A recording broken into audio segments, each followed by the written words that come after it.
오늘 하나님의 말씀 같이 나누겠습니다.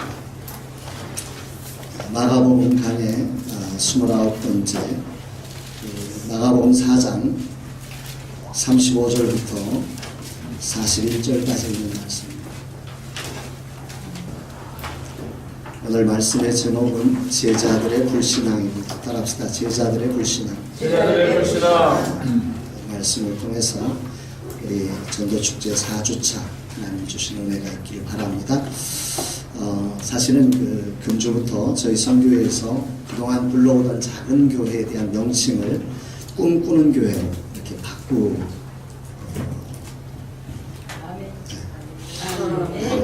따라합시다. 꿈꾸는 교회. 늘 마음에 좀 부담이 됐어요. 아니 교회가 다 똑같은데 어디는 뭐 큰 교회는 교회고 작은 교회는 교회 아닙니다. 이 교회를 작은 교회와 큰 교회 하나님이 전혀 생각도 없는 그렇게 나누는 그 분별법에 대해서 나 스스로가 좀 마음에 좀 부담이 돼서 한 1년을 이 문제를 놓고 생각을 했었는데 지난 한 주간 새벽에 기도하는 가운데 하나님이 요셉을 부르는 형들의 소리 꿈꾸는 자가 오는 도다 이 말씀을 통해서 그래 우리 작은 교회는 작다는 표현 자체에 있는 아픔을 버리고 이제 꿈꾸는 교회로 이렇게 표현해야 되겠다 그런 생각을 하게 됐습니다. 따라합시다. 꿈꾸는 교회.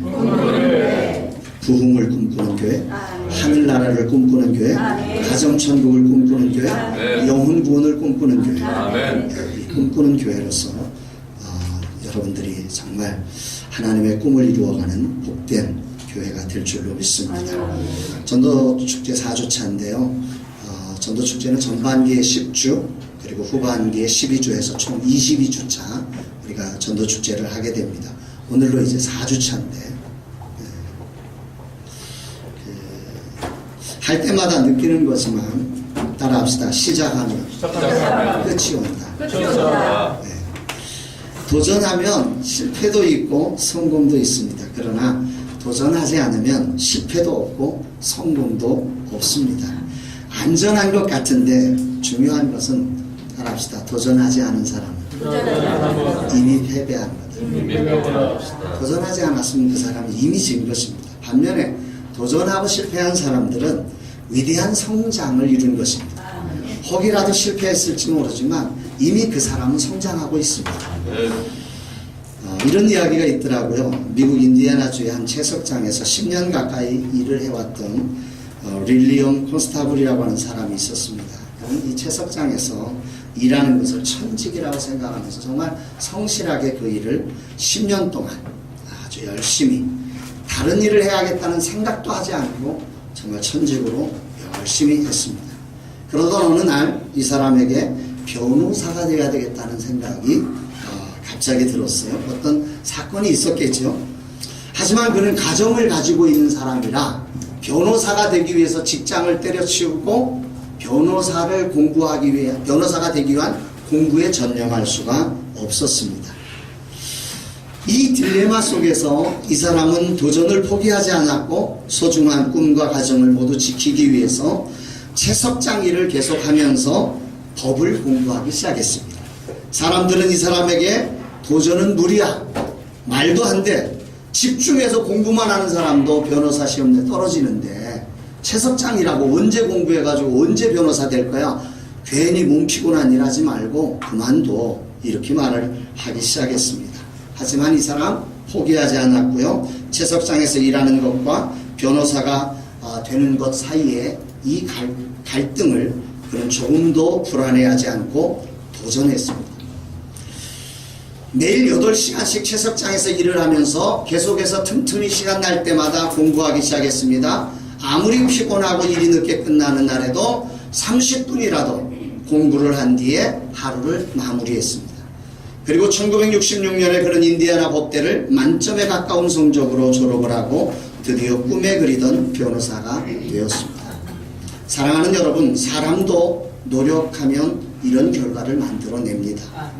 그런데 주님의 교회가, 주님의 사람이, 만왕의 왕이신 하나님이 우리와 함께 한다고 믿는 저와 여러분들이 도전한다면, 이 세대를 향하여 도전한다면 어떤 일이 벌어질 것 같습니까? 오늘 이 세상에는 속담이 하나 있습니다. 따라합시다. 전도가 안 돼. 오늘 우리가 전도 축제를 벌이는 목적입니다. 여러분들 교회가 전도를 하느냐 안 하느냐를 뛰어넘어서 이 땅에 어둠 사단이 펼쳐놓은 이 사단이 만들어놓은 속담을 깨부시는 작업이 오늘 우리가 하고 있는 하나님이 우리에게 부여해준 사명인 줄로 믿습니다. 오늘 우리는 사단을 향해서 이런 속담을 만들어내야 합니다. 지금도 전도는 된다. 네, 맞습니다. 한번 힘차게 고백해 봅시다. 지금도 전도는 됩니다. 믿으십니까? 이런 큰 꿈을 가지고 우리 가슴에 품으며 우리가 위대한 도전을 시작하고 있는 것입니다. 이 꿈을 향해서 여러분들이 기도하셔야 됩니다. 하나님, 하늘의 능력을 우리에게 덧입혀 주시옵소서. 이 원수마귀 사단이 우리로 전도가 안 된다고 하는 환상을, 전도가 안 된다는 엉뚱한 속담을 가슴에 새겨놓았는데 이 새긴 이 엉뚱한 속담을 깨부시고 오늘도 하나님이 일하시는 곳에 하나님의 위대한 영광이 펼쳐지고 영혼이 구원받는 전도가 되어지는 역사를 만들어내게 하여 주옵소서. 이 거룩한 믿음으로 달려가는 우리들 속에 이번 전도축제는 위대한 부흥을 각 교회가 경험할 줄로 믿습니다. 히브리서 13장 8절에 보면 이런 말씀이 있습니다. 예수 그리스도는 어제나 오늘이나 영원토록 동일하시니라. 이 히브리서 13장 8절의 이 말씀은 교회가 로마의 핍박을 받으면서 성도들이 흔들릴 때 외쳐진 말씀입니다. 그 당시 성도들은 흔들려 갔어요. 처음 주님을 믿고 주님의 꿈을 꾸고 주님을 위해서 일하시려고 막 달려갔는데 로마의 핍박이 거세어 오면서 정말 예수님이 계신가? 예수님이 나와 함께 하신가? 예수님이 나를 불러주시는 거 맞는가? 우리 교회에 주님이 정말 계신 건가? 나를 통해서 주님이 일하시는 거 맞나? 이게 흔들리기 시작했습니다. 그들을 향해서 이 히브리서 저자는 이렇게 말하고 있는 거예요. 예수 그리스도는 너를 불렀던 그때나 오늘 핍박이 있는 지금이나 동일하냐? 동일하게 역사함을 믿으시기 바랍니다. 오늘 본문의 말씀은 우리가 잘 아는 이야기입니다. 미친 풍랑을 잔잔케 하신 주님의 능력을 우리에게 보여주고 있습니다. 이 말씀을 한 주간 묵상하면서 문득 사이 땅이라고 하는 단어가 생각이 났습니다. 여러분, 사이 땅이라는 말을 들어보셨나요? 네. 이스라엘 지역을 성경학자들이 사이 땅, the land between이라고 하는 단어를 쓰는데요. 이유는 이 지역이 아시아, 유럽, 아프리카 3개 대륙이 교차하는 곳에 있는 지정학적인 특성 때문에 이 사이 땅이라, 이스라엘을 사이 땅이라 부르는 것입니다. 놀랍게도 이 사이 땅으로 불려진 이스라엘의 이런 위치 선정은 하나님의 계획이셨습니다. 에스겔서 5장 5절에 보면 이런 말씀이 나옵니다. 주 여호와께서 이와 같이 이르시되 이것이 곧 예루살렘이라 내가 그를 이방인 가운데에 두어 나라들이 둘러있게 하였거늘. 하나님은 이스라엘을 나라들이 둘러있는, 이방인들이 둘러있는 그 한가운데 사이 땅에 이스라엘을 두게 계획하셨다는 것입니다. 따라합시다. 하나님의 계획이시다. 하나님의 계획이다. 때문에 이스라엘은 역사적으로 이집트, 아시리아, 바벨론, 페르시아, 그리스, 로마 등 세계사의 굵직굵직한 획을 그었던 나라들 속에서 수만 가지의 일들을 고초를 겪으면서 살아야만 했습니다. 이게 하나님의 계획이었습니다. 하나님은 무인도와 같이 세상 역사와 완전히 격리된 조용하고 한적한 곳에서 이스라엘이란 나라를 시작하지 않으셨고 오히려 이스라엘 민족은 태풍의 핵처럼 세상 역사의 중심에 서 있게 하셨습니다. 끊임없이 흥망성쇠하는 제국들의 역사와 함께 얽히고 설키면서 그들은 시끄러운 삶, 고통하는 삶, 정말 말로 표현할 수 없는 역사를 만들면서 그들은 살아야 했습니다. 왜 하나님은 이렇게 이스라엘 역사를 시작하셨을까요? 저는 오늘 말씀을 묵상하면서 이것이 교차되는 것을 보기 시작한 것입니다. 오늘 우리의 신앙생활이 바로 이런 사이 땅 같은 삶을 살아가고 있는 것 아닐까 하는 생각을 하게 되었다는 말입니다. 신앙을 가졌다고 하는 것은 믿음으로 보는 꿈과 또 우리가 맞이하는 현실, 다시 말하면 사단의 지배하에서 광인처럼 살아가는 세상 사이에서 이 둘 사이에서 하나님의 꿈을 이 광인과 같은 세상에서 이루어가는 삶이 신앙생활입니다. 맞습니까? 신앙생활은 내가 꿈꾸면 그냥 가만히 그냥 무인도 같은 데서 혼자 꿈꾸고 혼자 뭔가를 만들어내는 게 아니라 광인 같은 세상의 한가운데서 사이 땅 사이에서 치열하게 얽히고 설키며 그곳에서 하나님의 거룩함을, 하나님의 위대함을, 하나님의 뜻을 펼쳐가는 삶, 이게 신앙생활임을 믿으시기를 바랍니다. 이 하나님 나라는 지난주에 말씀드린 것처럼 겨자씨처럼 작게 시작하지만 자란 후에는 이것이 그 어떤 풀보다 커서 큰 나무가 되어 공중의 새들이 깃들여가는 위대한 능력이 있습니다. 이 놀라운 능력을 맛보았기에, 이 놀라운 능력을 믿었기에, 이 놀라운 능력을 알았기에 이 꿈에 헌신해서 저와 여러분들이 오늘 거룩한 종이 되어 이 길을 걷고 있는 줄로 믿습니다. 하지만 로마 교회의 현실은 오늘 씨앗이 땅에 심겨지는 순간 썩어지는 것처럼 오늘 로마의 핍박 속에서 로마 교회가 썩어지는 것 같은 고통을 당하고 있는 것입니다. 이런 측면에서 신앙생활은 사이 땅과 같습니다. 믿음으로 가진 꿈과 소망을, 내 마음에 있는 평화와 행복을 현실이라는 거대한 황무지 사이에서 이것을 살아가는 일이 얼마나 힘겹고 얼마나 고통스러운지 모릅니다. 오늘 본문을 기억한 마가는 이렇게 고통스러운 사이 땅의 신앙생활하는 사람들에게 오늘 메시지를 전달하고 있는 것입니다. 심지어 이 사이 땅에서 로마의 성도들이 얼마나 힘들었는지 이들은 지금 주님을 뭐라고 부르냐면 선생님이라고 부릅니다. 여러분, 이 동일한 본문을 기록한 마태나 누가의 고백과 달리 다른 곳에는 다 주님을 주님이라고 표현하고 있습니다. 주라고 표현하고 있는데 반해서 여기서만 마가만 선생님이라는 표현을 쓰고 있습니다. 우리 38절 말씀 같이 한번 이 느낌으로 읽어보실까요? 오늘 본문 38절입니다. 시작. 예수께서는 고물에서 베개를 메고 주무시더니 제자들이 깨우며 이르되 선생님이여 우리가 죽게 된 것을 돌보지 아니하시나이까.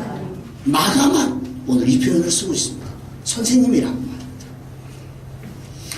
다시 말해서 당시 로마 성도들은 핍박의 광풍 앞에서 주님이 선생님처럼 느껴지기 시작했다는 말입니다. 오늘 혹시 광풍을 만나 예수님이 선생님처럼 그저 좋은 것을 가르쳐 주시는 분으로 그렇게 믿음이 떨어지시는 분이 오늘 여기 계신지 모르겠습니다. 오늘 이 자리에서 여러분의 믿음이 다시 예수가 주님이시라고, 예수가 만주의 주가 되신다고 믿는 고백이 나오기를 주의 이름으로 축원합니다. 사랑하는 여러분, 말씀이 삶 속에 심겨져 새로운 싹으로 나오는 실제의 삶에는 많은 사이 땅이 존재합니다. 오늘 제자들은 그 사이 땅에서 거대한 광풍을 만나 죽을 지경임을 오늘 본문은 기록하고 있습니다.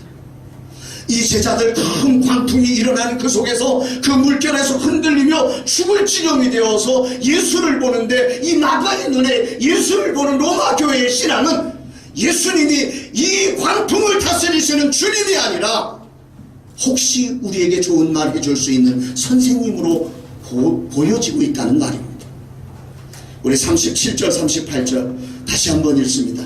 오늘 이 하나님의 말씀이 여러분의 가슴 안에 새겨지기를 주의 이름으로 축복합니다. 37, 38절입니다. 시작. 광풍이 일어나며 물결이 배에 부딪혀 들어와 배에 가득하게 되었더라. 예수께서는 고물에서 베개를 메고 주무시더니 제자들이 깨우며 이르되 선생님이여 우리가 죽게 된 것을 돌보지 아니하시나이까 하니. 할렐루야. 우리가 22주간 전도 축제를 벌이며 꿈을 가지고 전도하며 달려가고 있지만 이 꿈과 그리고 저 광인 같은 세상의 사람들이 저 영혼이 구원받는 현실과는 말로 할 수 없는 광풍이 불어온다는 말을 제가 지금 하고 싶은 것입니다. 오늘 이 본문에서 우리 하나님은 우리에게 그것을 지금 말씀하시기를 원하시는 것입니다. 신앙생활은 꿈이 아닙니다. 이 황홀한 꿈을 가지고 이 황홀한 꿈을 현실로 만들어가는 기적을 만드는 생활이 신앙생활임을 믿으시기를 바랍니다. 저는 지난주 수요일 말씀을 준비하면서 한 구절의 말씀이 큰 은혜가 되었습니다. 열왕기상 8장 24절에 나오는 말씀인데요, 거기 이런 말씀이 나옵니다.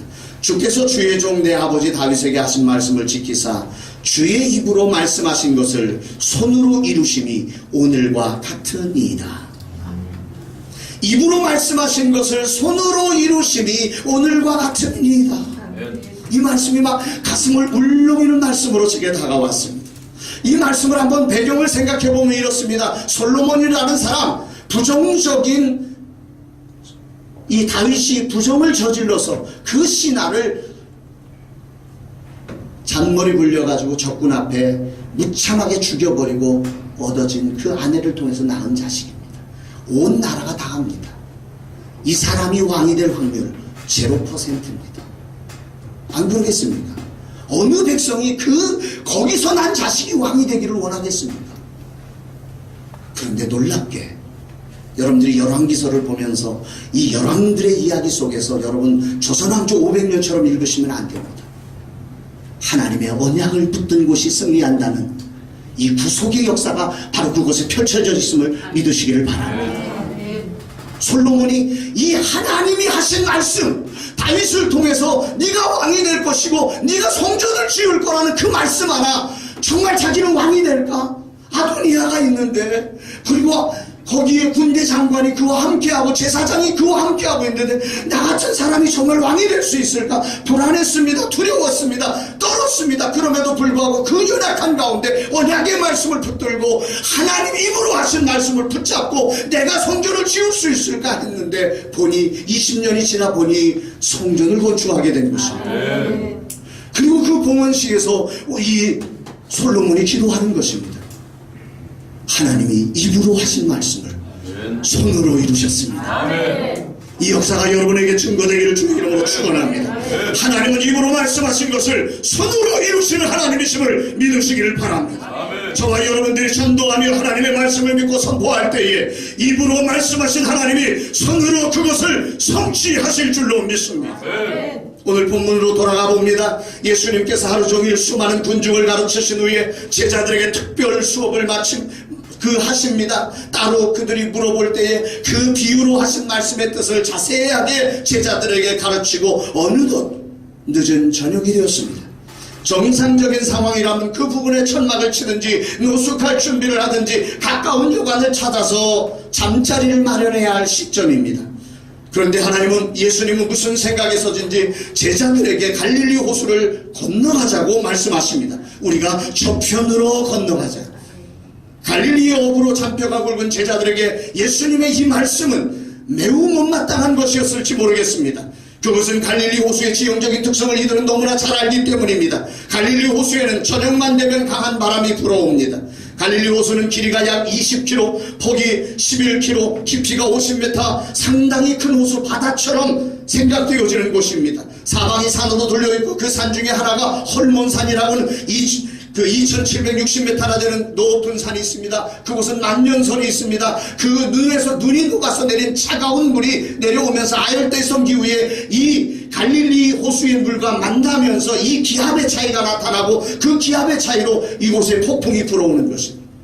이런 일이 갈릴리 호수에서 일어나는 걸 그 갈릴리에서 자란 제자들은 너무나 잘 알고 있습니다. 그럼에도 불구하고 예수님을 믿기에, 따라합시다. 믿기에 저녁 시간에 이 바다를 건너가자고 하는 예수님의 요청에 제자들이 순종합니다. 여러분, 전도의 새로운 역사를 이루기 위해서 여러분들이 바쁜 일정을 띄워놓고 이 금요일날 이 전도하기 위해서 달려오시는 여러분의 순종하심처럼 제자들도 그럼에도 불구하고 몰라서가 아닙니다. 너무 잘 알지만 예수를 믿기에 이렇게 순종하고 출발한 것입니다. 그러면 어떻게 돼야 되겠습니까? 순풍이 불어야 할 것 아닙니까? 전도하면 전도의 열매가 막 팍팍 나와야 할 것 아닙니까? 그런데 오늘 본문은 놀라운 소식을 알려줍니다. 예수께서 타신 배가 갑자기 엄청난 광풍으로 거의 다 죽게 되었다는 것입니다. 어부 출신이었던 제자들이 아무리 그들의 경험과 지식을 토대로 이 위기를 돌파해 보려고 하지만 턱도 없습니다. 배가 침몰할 지경이 되고 말았습니다. 이때 제자들은 어떤 생각을 했을까 생각해 보았습니다. 첫 번째로 이런 생각을 하지 않았을까 싶습니다. 이런 지경에 몰아놓은 예수님이 너무 원망스러웠을 것입니다. 예수님이 가자고 했을 때 우리가 억울해서 이거 반대했어야 되는데 내가 괜히 그때 예수님 믿고 따랐다가 이게 잘못이지, 이 나이에 뭐 그런 일이 벌어질 거야 그러면서 후회하는 제자들이 있었을 것입니다. 박 목사 믿고 전도했다가 내가 지금 무슨 짓이야 그러고 후회하시는 분 혹시 여기 계신지 모르겠습니다. 두 번째는 예수님이 하나님이 보내주신 이 세상의 구세주라면 세상이 도와줘야 하는 것 아닙니까? 오히려 불던 바람도 멈춰야 하는 것 아닙니까? 그런데 불던 바람도 그날따라 더 강하게 불어오는 이 현상 앞에서 혹시 우리가 믿었던 예수님 저거 가짜 아니야? 라는 의심이 이 제자들 속에 들지 않았을까? 오늘 전도의 현장에서 생각처럼 되어지지 않을 때 여러분들 속에 이런 의심의 바람이 불어올 것입니다. 아 그래 뭐 전도가 되겠어, 요즘 다 안 된다고 하는데 마음속에 의심이 들어가는 것입니다.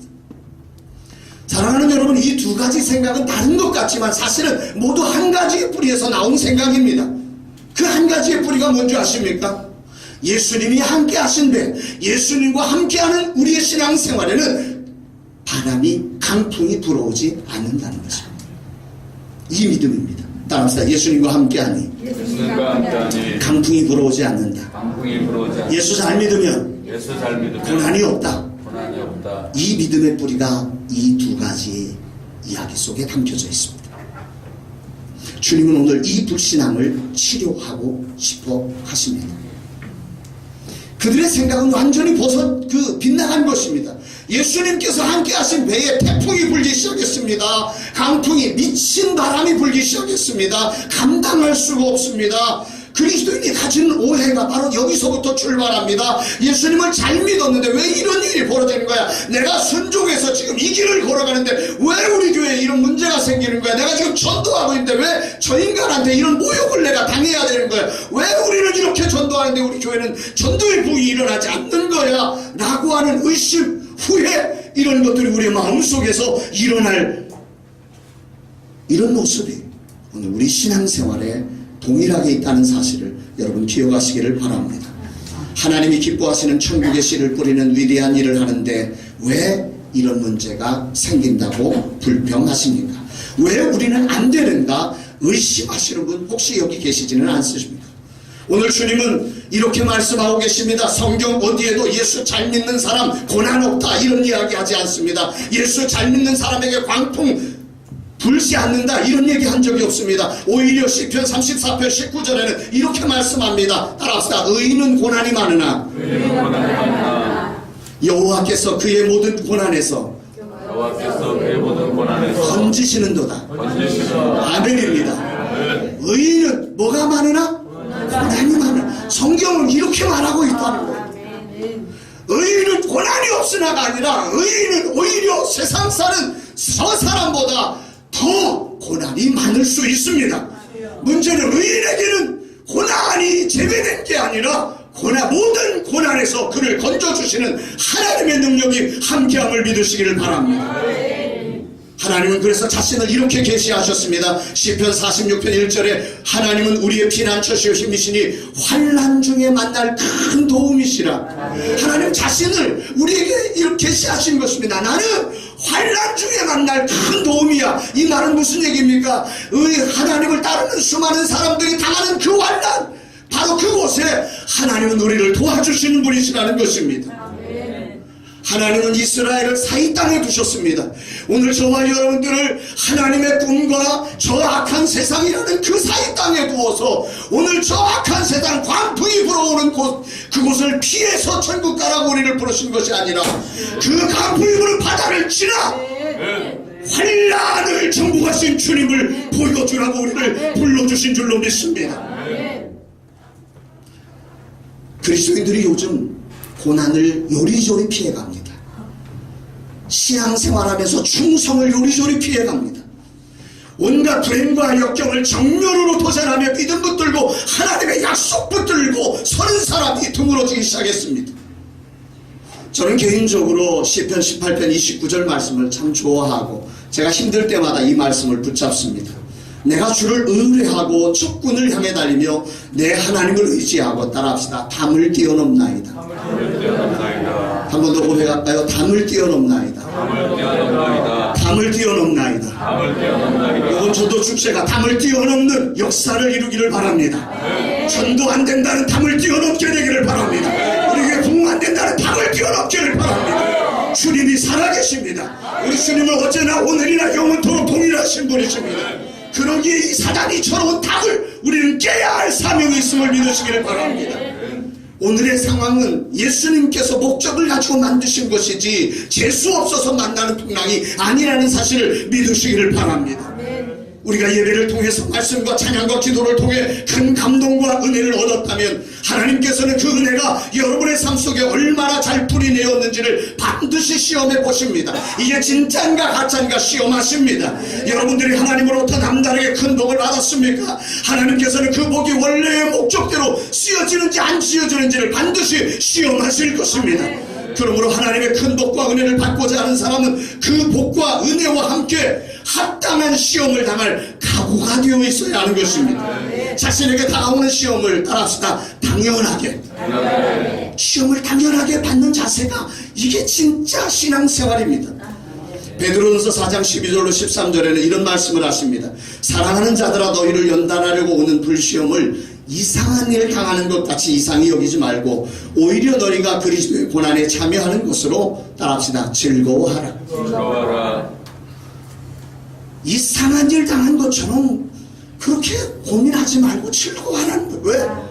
왜? 거기 하나님 계시니까. 아멘. 이 환란을 이 광풍 앞에 우리를 죽이는 광풍이 아니라 이곳에 이 광풍을 잠잠케 하시는 하나님의 능력을 나타내는 위대한 기적의 기회요, 레슨의 기회요, 하나님 영광의 기회가 될 것이기에 즐거워하는 것입니다. 아멘. 어떤 분들은 이런 이야기를 하면 사랑의 하나님께서 시험 없이 복만 주시면 안 될까요? 이런 질문을 합니다. 어떤 분들이 개척을 하고 주님 제가 그동안 하나님 앞에 드린 게 많이 있으니까 하나님 개척하고 나면 좋은 성도만 보내주시고 말씀 부리는 성도는 다 다른 교회 가게 하시고 훌륭한 성도들만 우리 교회에 오게 하여 주옵소서. 아멘. 제 소원입니다. 그렇게 생각하시는 분이 있다면 제 말을 한번 잘 들어보십시오. 만약 여러분의 자녀가 여러분에게 아빠 나한테는 어려운 거 시키지 마세요. 나한테 어렵게 영어 가르치려고 그러지 마시고 나한테 어렵게 산수 가르치려고 그러지 마시고 내 하고 싶은 것만 하게 해주세요. 그러면 여러분은 어떻게 말씀을 하시겠습니까? 그래라 훌륭하다. 예수님을 따르는 삶에 얼마든지 심한 고난을 당할 수 있습니다. 주님이 기뻐하시는 전도의 현장에 사단이 만드는 광풍이 일어날 수 있습니다. 지난주 이 설교를 준비하면서 한 분의 감정을 제가 문자로 받게 되었습니다. 이분은 검찰에 소환되어서 11시간 동안 조사를 받으신 분입니다. 기업의 대표로 있는 분이신데 뭐 여러 가지 문제가 있어가지고 검찰에 불려가서 11시간 동안 조사를 받고 밤새도록 조사를 받은 거예요. 저녁 오후에 검찰에 불려가서 밤을 꼬박 새우고 아침에 나오면서 그분이 저한테 보낸 문자입니다. 그대로 읽어드리겠습니다. 잘 다녀왔습니다. 목사님을 비롯한 많은 분들의 기도 덕분에 11시간 동안 집중력을 유지할 수 있었습니다. 또 중요한 대목에서 진술하기 전에 내가 곧 하늘의 하나님께 묵도하고란 말씀을 기억하며 기도했더니 무난하게 마칠 수 있었습니다. 이 문자를 받고 한편으로는 참 감사했고 한편으로는 참 부끄러웠습니다. 감사한 것은 제가 그분을 늘 중보하는 사람이었기에 기도한 대로 하나님께서 은혜 베푸신 것 때문에 감사했습니다. 그런데 부끄러운 게 하나 있었습니다. 그것은 뭐냐면 이분이 검찰의 조사를 받으면서 그 아주 집요한 추궁을 받으면서 이분이 느헤미야 2장의 느헤미야처럼 왕 앞에서 그 질문을 받고 답변해야 될 정말 생각할 시간이 없는 그 순간에 말입니다. 하늘의 하나님을 향하여 묵도하고, 따라합시다. 하늘의 하나님을 향하여 묵도하고. 하늘의 하나님을 향하여 묵도하고. 이 말씀이 제게 한편의 부끄러움으로 다가왔습니다. 내가 그런 상황이라면 나는 어떻게 했을까? 자신이 별로 없었습니다. 그래서 우리 가족들과 간증을 나누면서 입으로 하신 것을 손으로 지으시는 하나님을 신뢰하고 어떤 두려움의 자리에서도 하늘의 하나님을 향하여 기도하는 자가 되자. 이런 고백을 함께 나누었습니다. 그렇게 기도하며 우리 도전하는 가정이 되자. 그렇게 고백했습니다. 오늘 본문의 제자들처럼 불신앙으로 두려움에 빠져 아무 일도 하지 못하고 주님조차도 선생님으로 부르면서 이렇게 제자인 사람들이 불신앙의 자리로 빠져가는 일이 벌어지면 안 됩니다. 그 순간 하늘의 하나님께 기도하는 느헤미야 같은 담대함이 필요합니다. 다니엘처럼 하루 3번씩 감사함으로 기도하는 담대함이 필요합니다. 바울과 실라가 빌립보 감옥에서 기도하며 찬양하며 옥문을 열고 예비된 영혼 간수를 구원하는 그런 담대함이 저와 여러분들에게 필요할 때인 줄로 믿습니다. 조금 더 당황하지 마시고 전도의 현장에서 당하는 여러 어려움들, 전도하다가 모욕을 당하고 전도하는데 교회 안에 이상한 문제가 생기고 전도하는데 있던 성도들이 어려워하고 전도에 동참하는 것에 부담을 느끼고 이런 것들에 여러분의 마음을 낙심시키지 마시고 더 당당하게 하늘의 하나님을 바라보시며 도전할 수 있는 우리가 되기를 주의 이름으로 축원합니다. 다윗이 골리앗을 만날 때 엄청난 두려움이 그를 사로잡았을 것입니다. 그러나 다윗은 그 순간 골리앗의 크기에 두려움 속으로 몰입되어 버린 사울과 이스라엘 백성들, 이스라엘 군대와 같지 않았습니다. 그는 만군의 하나님을 의지하며 전쟁의 방식을 바꾸어 내었습니다. 골리앗은 크기의 그 문제를 가지고 그에게 다가왔지만 이 다윗은 빠름의 문제로 이 전쟁을 대하여서 이 골리앗 크기는 가지고 있지만 달릴 수 없는 이 골리앗의 이 약점을 공격하며 다윗은 이 전쟁을 위대한 승리의 전쟁으로 만들어 놓았음을 믿으시기를 바랍니다. 우리가 하늘의 하나님 앞에 묵도할 때에 이 광풍이 불어오는 그 한자리에 두려움을 벗어버리고 하나님을 향할 때 하나님은 이런 지혜로 우리를 승리케 하여 주실 줄로 믿습니다. 전도의 현장은 다양한 사단의 방해 공작이 있는 곳입니다. 거라사의 광인을 전도하기 위해 달려가는 예수님의 앞길을, 또 예수님의 말씀에 순종하여 달려가는 제자들의 앞길을 사단은 미친 바람을 동원해서 방해하고 있습니다. 그러나 우리가 두려움에 매몰되지 않고 믿음의 눈을 뜨면 그 자리는 놀라운 주님의 능력을 온 교회와 주변의 사람들에게 경험시키는 기적의 자리가 되어질 줄로 믿습니다. 구원의 자리가 되어질 줄로 믿습니다. 전도의 자리는 위대한 자리입니다. 전도의 사단이 얼마나 예민하게 반응하는지를 여러분이 느끼셔야 하는 것입니다. 영적 전쟁을 치르며 기도해야 합니다. 깨어 있어야 합니다. 그리고 믿음으로 주님을 붙들어야 합니다. 그리고 그 자리에 두려움의 자리가 아니라 주님의 레슨의 자리임을 여러분이 기억하시기를 바랍니다. 그곳에서 저와 여러분들은 주님의 위대함을 배울 것입니다. 기적을 경험할 것입니다. 이런 역사가 이번 전도 축제를 통해서 저와 여러분의 모든 교회와 사역 속에 일어날 줄로 믿습니다. 그러기 위해서 분명한 것을 정리하면서 오늘 말씀을 정리하려고 합니다. 예수님과 함께 하는데 풍랑이 일어날 수 있는가? 주님을 위해서 전도하는데 풍랑이 일어날 수 있는가? 성경은 분명히 말씀합니다. 풍랑 일어난다. 따라서 풍랑이 일어난다. 안 일어났으면 좋겠다고 그런 기도하고 있지 말란 말이야. 위대한 일을 하면서 그 대가를 지불할 각오를 하지 않고 그냥 숨어서 안전하게 그렇게 하려고 하면 안 됩니다. 하나님은 이스라엘을 사이 땅에 두셨어요. 어쩔 수 없이 이 사이 땅은 자기가 강해지지 않으면 이 열방에 먹히는 거예요. 따라합시다. 내가 기도하지 않으면, 내가 일어나지 않으면, 내가 전도하지 않으면 우리는 망한 거야. 오늘이라는 자리, 여러분의 지역교회 속에 여러분들을 두신 그 자리가 바로 동일한 그런 자리임을 믿으시기를 바랍니다. 예수님은 분명히 말씀하셨어요. 요한복음 16장 33절에 세상에서 너희가 환난을 당하나 담대하라, 내가 세상을 이기었노라. 사도 야고보는 이렇게 말합니다. 야고보서 1장 2절에 여러 가지 시험을 당하거든 온전히 기쁘게 여기라. 사도 베드로는 이렇게 말씀합니다. 베드로전서 4장 12절 너희를 연단하러 오는 불시험을 이상한 일 당하는 것 같이 이상히 여기지 말라. 사도 바울은 골로새서 1장 24절에 나는 이제 너희를 위하여 받는 괴로움을 기뻐하고 그리스도의 남은 고난을 몸된 교회를 위하여 내 육체에 채우노라. 이 고난을 두려워서 떨면서 공포감 속에 이 고난을 좀 면케해 주세요. 쉬운 방법 없을까요? 이런 기도를 내려놓고 이 고난을 내 육체에 채우시되 저 사단의 영역을 무너뜨려 주시옵소서. 주님이 십자가 지시고 인류를 구원하신 것처럼 제가 이 지역의 십자가를 지게 싸우니 저 죽어가는 영혼을 우리 교회에 구원시켜 주옵소서. 이런 위대한 기도가 살아나게 되기를 주의 이름으로 축원합니다. 예수님이 함께하지만 풍랑이 일어납니다. 고난이 다가옵니다. 그런데 오늘 본문에 나오는 제자들의 불신앙을 여러분 주목해 보셔야 합니다. 이들은 믿음의 사람들입니다. 그들은 억울하는 직업도 포기하고 예수님을 따라 나선 사람들입니다. 저분을 따르면 내 인생이 변한다는 사실을 믿었기에 배와 그물을 버려두고 예수를 따른 사람들입니다. 그런데 이들이 풍랑의 현장에 흔들리기 시작했습니다. 이것이 당연한 것입니다. 따라합시다. 당연하다. 오늘 여기 계신 많은 분들이 그렇게 흔들리고 있습니다. 작은 교회라는 꿈꾸는 교회라는 현실 앞에 꿈은 있는데 현실이 맞춰주지 않기에 내가 돈만 있으면 잘할 텐데 몇 사람만 있으면 잘할 텐데 이러면서 이 사이 땅에서의 괴로움을 호소하고 있습니다.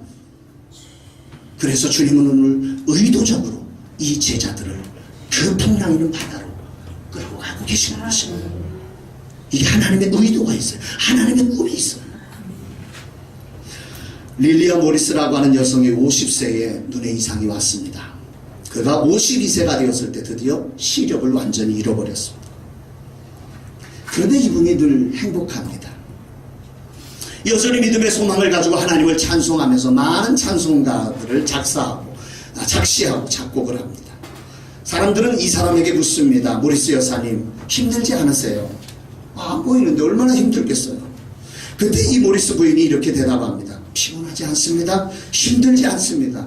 영원하신 주님의 팔이 저를 붙들고 계시는데 어찌 피곤할 수 있겠습니까?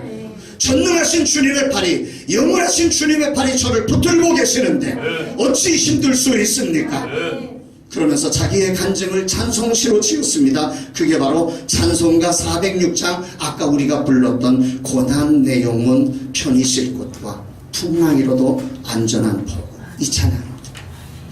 고난 내 영혼 편히 쉴 곳과 풍랑이로도 안전한 복음, 복음까지도 다스리시는 주의 영원한 바르지에 주의 영원하신 발 함께하사 항상 나를 붙드시니 어느 곳에 가든지 요동하지 않는 주의 발을 의지함이라. 할렐루야. 폭풍까지도 다스리시는 주의 영원한 발의지. 시력이 잃어서 사명이 끝나지 않습니다. 여러분의 교회가 여러분의 생각대로 움직여지지 않는다고 하나님의 사명이 끝나는 것이 아닙니다. 어쩌면 이 모리스 여사에게는 눈이 감기는 것이 사명의 시작이었을지 모르겠습니다. 오늘 여러분의 자리가 어떤 자리인지 사이 땅임을 기억하십시오. 말씀을 맺습니다. 전도 축제를 보내는 여러분들이요, 사단이 여러분들을 사이 땅에서 두렵게 하고 고난을 가져올 때 현실에 적당히 안주하거나 두려움에 물러가지 마십시오. 세상의 담을 뛰어넘기 위해서 도전을 계속하실 수 있기를 주의 이름으로 축원합니다. 반드시 입으로 말씀하신 것을 그 손으로 쥐어서 보게 하실 줄로 믿습니다.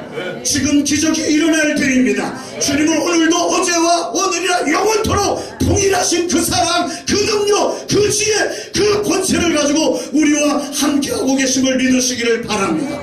오늘 내 눈앞에 보이는 마치 이 풍랑이 나를 완전히 침몰시킬 것 같은 이 풍랑이 주님이 밟아야 할 풍랑이고 주님이 정복해야 할 풍랑임을 기억하면서 주여 나를 통해 이 풍랑을 정복하게 하여 주옵소서. 그렇게 고백하며 일어날 수 있는 우리 모두가 되기를 주의 이름으로 축원합니다. 우리 찬송가 406장 찬양 부르시고 기도하겠습니다.